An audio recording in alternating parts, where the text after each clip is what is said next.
Hello guys and welcome to How to Socials. In this video I'm going to show you how to download custom icon packs for your iPhone in 2 minutes. So let's start. First open a browser and go to iskin.tooliphone.net. When the website is loaded, scroll down and tap on Browse by Themes. Now scroll down and you'll see a list of themes. Now to filter, tap on Newest, and if you want to see the popular ones, then select Most Popular.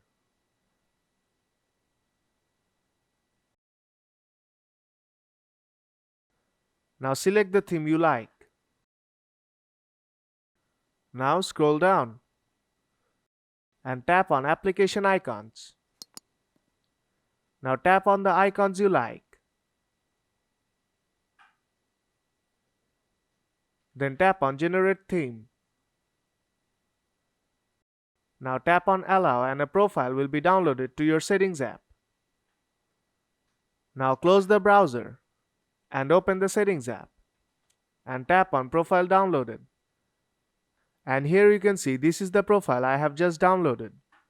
Now tap on Install on top right corner and the profile will be installed.